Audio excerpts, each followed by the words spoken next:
that's going on for me. That was my job.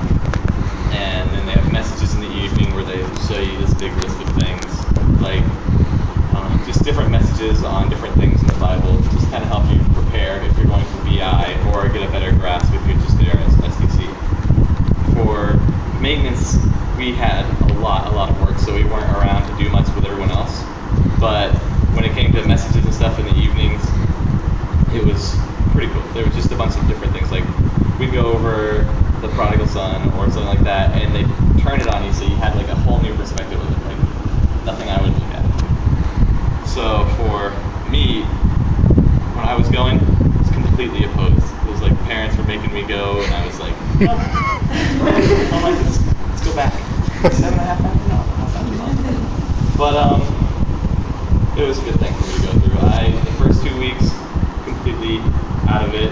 Looked at messages in the sense that I could write a book while this is going on and just ignore the rest of it. But after like the first week, started paying attention, and then the second week got a little more interested, and then this one evening, one of my friends named Derek came up with us. He was like, I'm gonna go talk to one of the higher authorities, they call them like supervisors or unit leaders, and he's like, I'm gonna talk to one of them about the differences between Roman Catholic belief and regular Christian belief. So I was like, all right, well, I'll go and help him out here and see if I can put any input anywhere. And ended up going completely opposed to doing much in it. I just sat there and listened and ignored. And as he was going through it, he started pointing out different stories in the Bible about how the 7 sacraments, for example, in the Roman Catholic are like never really seen in the Bible as something that was practiced. And then the biggest one for me was the story of the 2 thieves on the cross beside Jesus. So the good thief in the story didn't go through like the 7 sacraments. He was a criminal probably most of his life, really bad guy, and in the end it was his faith that saved him. Like that was all it took. And that was what the supervisor was explaining and how he put it to me. It was like, before I just heard the story a million times, it was like, yeah, whatever. So there was 2 guys. But for him it was a lot more than that, and after seeing it through his eyes, it changed the whole camp thing for him. It was like from then on, he was paying attention to messages, got into this really cool group of people who started off a Bible club, and we ended up meeting every couple of days in the evening when we had time and just hang out, pick a random verse in the Bible, and then we just see how long we could go on just that one subject. It's pretty cool, right? Like we went through random things, like we'd start off on something about King Solomon, and then we'd end up on the death penalty. To go back.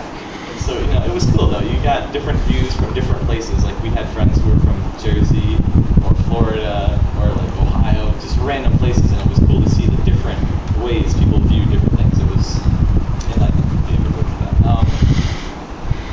Otherwise, after that, maintenance became a breeze. Like I used to hate it because it's like not any attention here. Just trash, and that's about it. And then after that, it was go back to Bible. It was cool. OAE. Okay, yeah. OAE, it stands for Open Air Evangelism.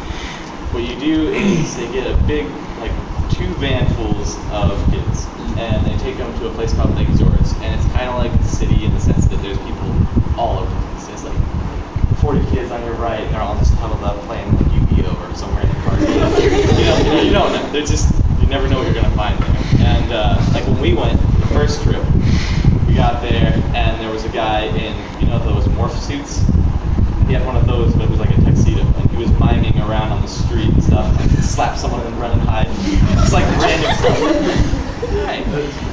Yeah, he was a cool guy. But the group I went with, we weren't supposed to go, but me and my friend were like, let's just get it over with. I'm not liking the idea from the start. And we get there, we start walking around, and the goal of it all is to find people and talk to them and see if you can save them. In that sense, like you just go around and you talk to them and see what their beliefs are and tell them about Jesus and go from there. And the first time we went, me and my friend Zach ran into one lady, and we were going to show her this card trick, which was pretty cool. And the point of it is you're supposed to have it and be like, I can tell you your number, and I'm 100% sure I can get some. If anyone wants a demonstration, I actually have the cards on hand, but I needed one volunteer.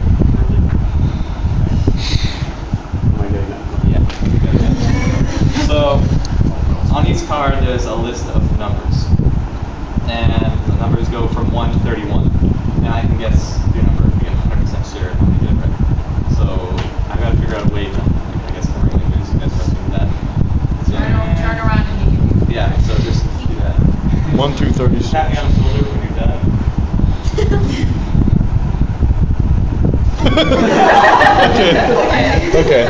Good. You got your number? All right. Well, I got a number. Is your number on this card again? Yes. All right.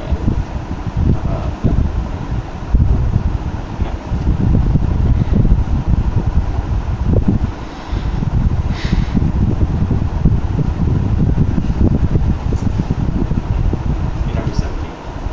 Whoa.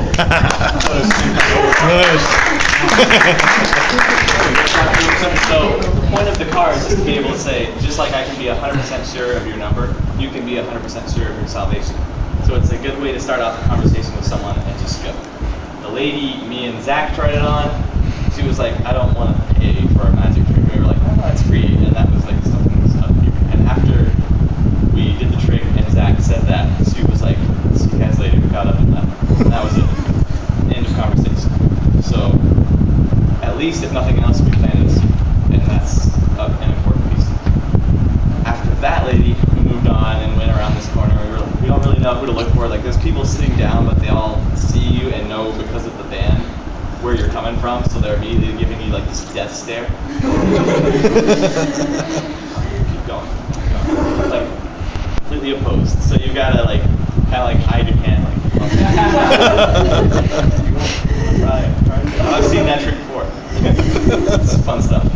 But otherwise, after that, we came back, told people about how awesome WOLBI was, and even though you were only supposed to go one time, me and Zach went, next week? Next week. So we went the next week, and there was this couple out that we were like, let's talk about it. We walked past and thought about it, but we're like, nah. And as we were walking past, I looked back, and the lady who was out of the two in there, they were older people, and the lady like looks over and watches us go by. We tell she was checking out this house. It's like, okay, so she knows who we are, and she was kind of smiling about it. So she looked away, and I was like, we need to go back and talk to her. So we went back, and I was like, hi, how are you? And Zach signed. No help there. Have, like, support. But the lady was kind of interested.